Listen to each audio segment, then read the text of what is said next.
Assalomu alaykum, hurmatli O'zbekiston ahli, ijtimoiy tarmoq kuzatuvchilari. Zohid Jumayevman.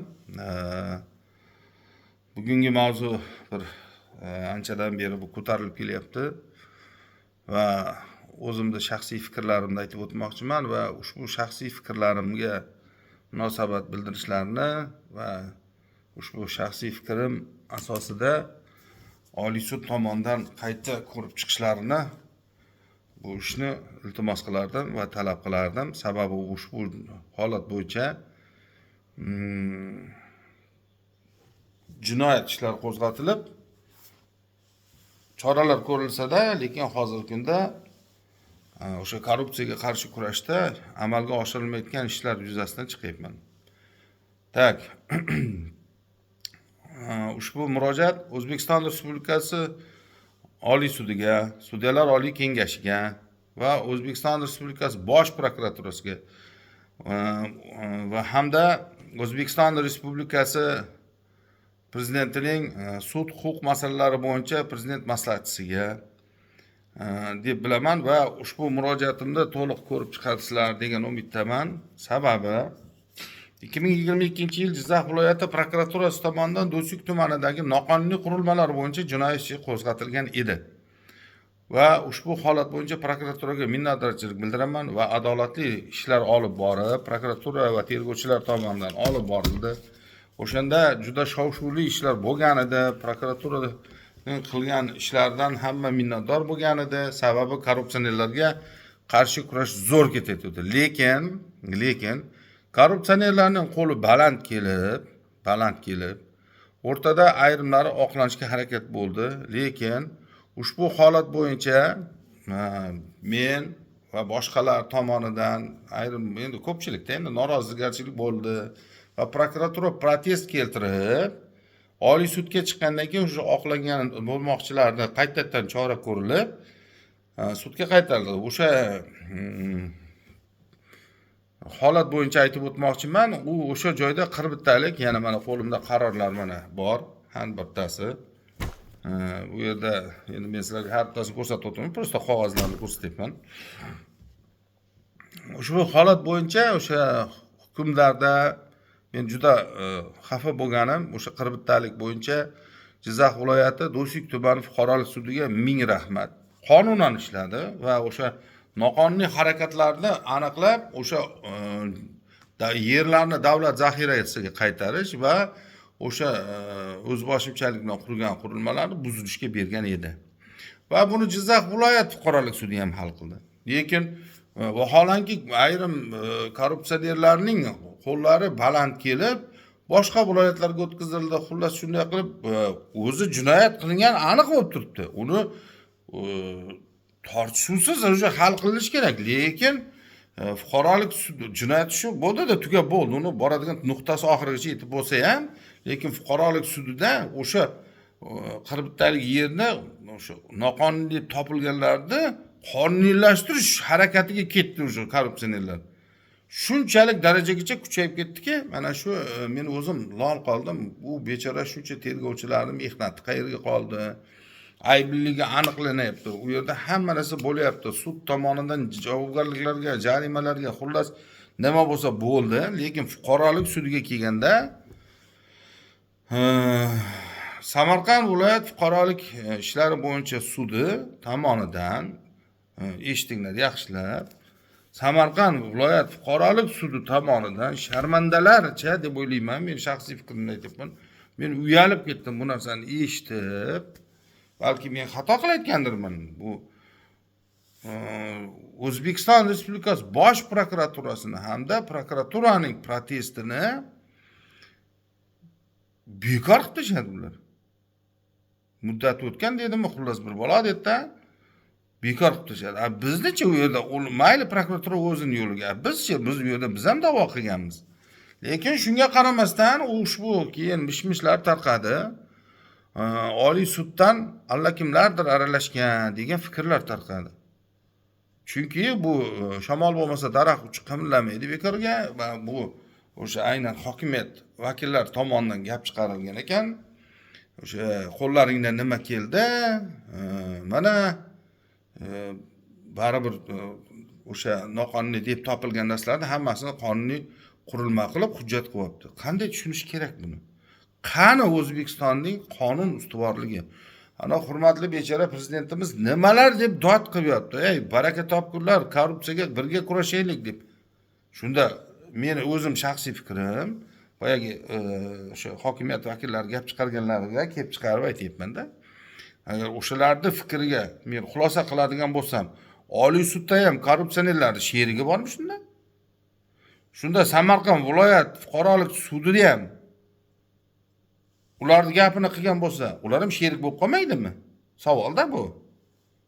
Qani bu yerda mantiq? Men tushunmayapman. Qani bu yerda korrupsiyaga qarshi kurash? Mana yerda 41 ta fuqaroni ko'rsatib o'tilgan va o'shandan 11 tasimi, nechtasi ham buzilishga tushgan. Aynan o'sha delada bizniki ham bor joyimiz.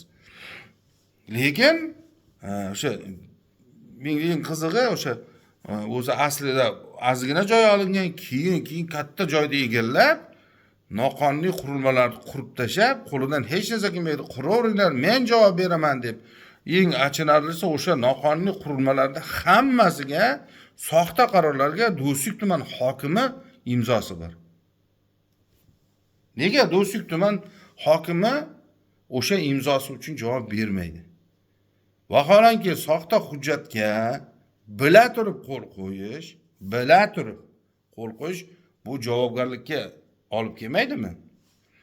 Holat bo'yicha O'zbekiston Respublikasi Oliy sudidan, O'zbekiston Respublikasi prokuraturasidan va O'zbekiston Respublikasi prezidentining sud huquq masalalari bo'yicha davlat maslahatchisidan iltimos qilaman.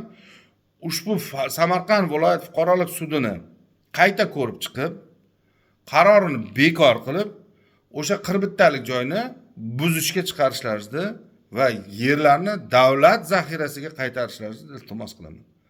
Sababi bu xalq orasida juda shov-shuvli bo'lyapti.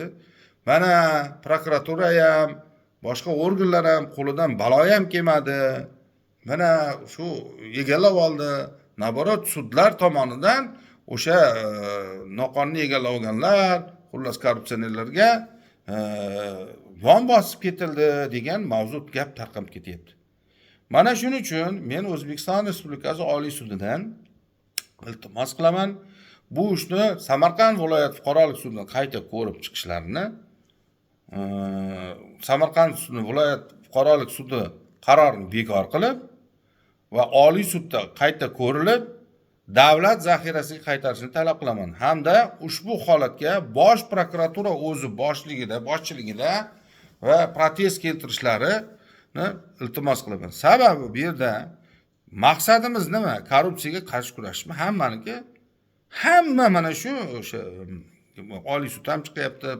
Mana prezidentimizga agar haqiqatdan ham prezidentimizga sodiq bo'lsa bular, marhamat o'sha noqonuniy qurilmalarni hammasini buzsin.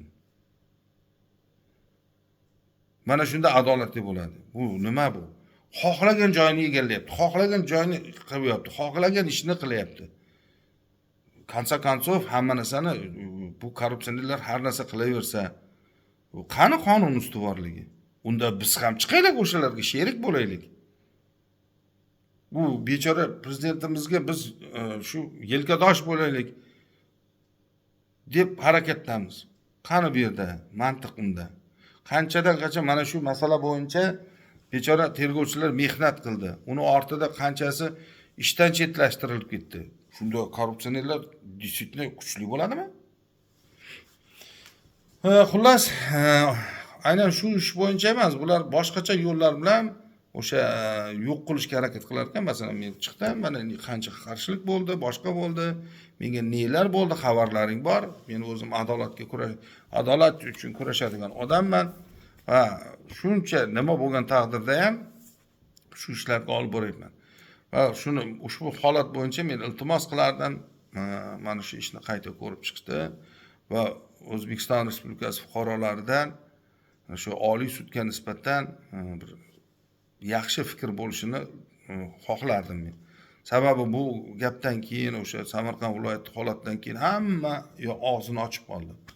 Nahotki sudlar tomonidan o'sha ko'rsatib o'tiribdi. U yerda qanaqadir pul 210, 211 mi bir bolalar esimda yo'q endi, endi 2022 ku esimdan chiqib ketgan. O'shalar bo'yicha sudlanib chiqdi. 228 qalbaki hujjatlar bo'yicha sudlandi.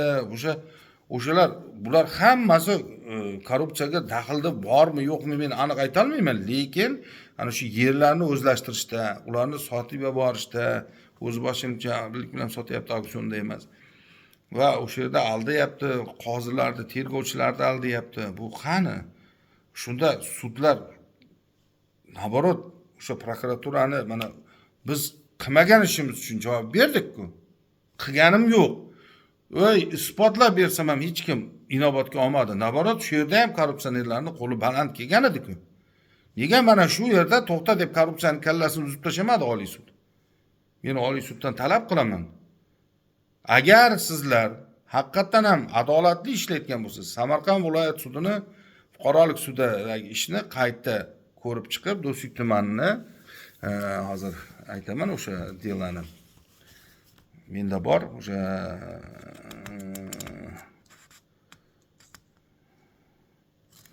qaranglar, asosiy ish ekan 2-1304 2201/590 ish ekan, adashmasam tag'in bilmayman. Men taxminan yozib qo'ygan ekanman. Ushbu holat bo'yicha Samarqand viloyati ko'rib chiqqan. Mana shuni qarorni bekor qilishlarini o'sha 2022-yildan beri fuqarolik sudida aylanib kelyapti bu narsa.